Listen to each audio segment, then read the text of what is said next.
वजीर बल्दी नज़्म नस्र KT रामाराव ने आज दिल्ली में मरकजी वजीर दिफा राजनाथ सिंह से मुलाकात करते हुए शहर हैदराबाद के कंटोनमेंट में वाक़ वजारत दिफा की अराजी को सड़कों की तोसी और फ्लाईओवर्स की तामीर के लिए रियासत की हुकूमत के हवाले करने की दरख्वास्त की।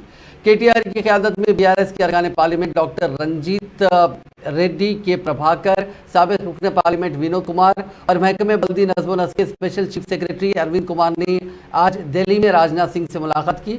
इस मुलाकात के बाद मीडिया से बात करते हुए वजीर KT रामाराव ने कहा कि आज तेलंगाना रियासत तरक्की की राह पर गामजन है। इसका हमें तस्करा करने की जरूरत नहीं है, क्योंकि मरकजी हुकूमत खुद तेलंगाना हुकूमत की कारकर्दगी और यहाँ जारी तरक्याती कामों का कई बार तस्करा कर चुकी है।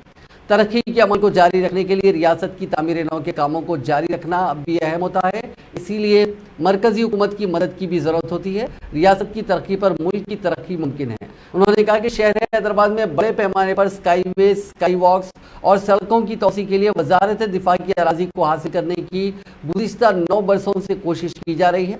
उन्होंने कहा कि 9 बरसों के दौरान रियासती हुकूमत के 5 नुमाइंदों की माफ कीजिएगा, रियासती हुकूमत के नुमाइंदों की हैसियत से अपने 5 वज़राए दिफा से इस मसले पर नुमाइंदगी कर चुके हैं, लेकिन अब तक किसी भी वजीर दिफा ने कंटोनमेंट में वाक़ दिफाई अराजी हवाले करने के इक़दाम नहीं किए।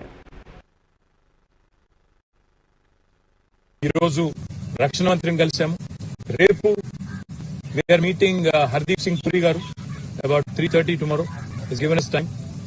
మేము హర్దీప్ సింగ్ పూరి గారిని కేంద్ర ప్రభుత్వానికి కూడా మొత్తం డీటెయిల్డ్ ప్రాజెక్ట్ రిపోర్ట్ సబ్మిట్ చేశాం. లక్డీకాపుల్ నుంచి మా ప్రభాకర్ రెడ్డి గారి కాన్స్టిట్యున్సీలో BHEL నుంచి ఇటు ఇక్కడ దాకా మా రంజిత్ రెడ్డి గారి కాన్స్టిట్యున్సీ కూడా మాకు లక్డీకాపుల్ దాకా BHEL నుంచి షేర్లింగంపల్లి మీదుగా మియాపూర్ మీదుగా లక్డీకాపుల్ దాకా 31 కిలోమీటర్ స్ట్రెచ్ కి సపోర్ట్ చేయండి అని అడిగినాం. అదేవిధంగా మల్కాజ్గిరి పార్లమెంట్ లో ఎల్బీ నగర్ కాన్స్టిట్యున్సీలో నాగోల్ నుంచి ఎల్బీ నగర్ దాకా ఒక 5 కిలోమీటర్ల కోసం అది కూడా సాయం చేయండి, ఫేజ్ 2 లో మెట్రోలో సాయం చేయండి అని చెప్పి DPR కూడా అక్టోబర్ లోనే సబ్మిట్ చేశాం.